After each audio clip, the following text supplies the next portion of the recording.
അവിൽ നനയ്ക്കാനായിട്ട് നമ്മൾ അവിലെടുത്ത് അതിലേക്ക് ശർക്കര ചിരണ്ടി ഇടുക. ആവശ്യത്തിന് നമുക്ക് എത്ര മധുരം വേണം അതിനനുസരിച്ച് ചിരണ്ടി ഇടുക.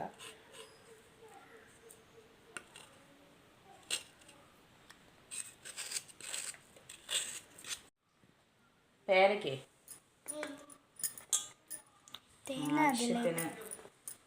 ആവശ്യത്തിന് തേങ്ങ ഇടുക.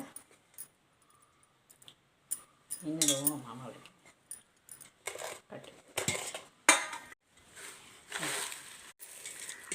ഇനി ഞവടി തേങ്ങയും കൂടെ ഇട്ട് ഞവടി ഇങ്ങനെ യോജിപ്പിക്കണം.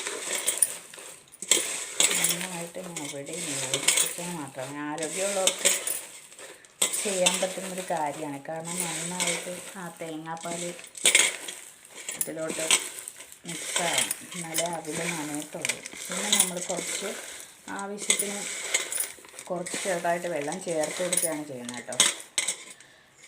ഈ ഒരു പരുവത്തിലേ ആകത്തുള്ളൂ. അതിൽ പിന്നെ കുറച്ച് വെള്ളം ചേർത്തെടുക്കുകയാണ് ചെയ്യുന്നത്.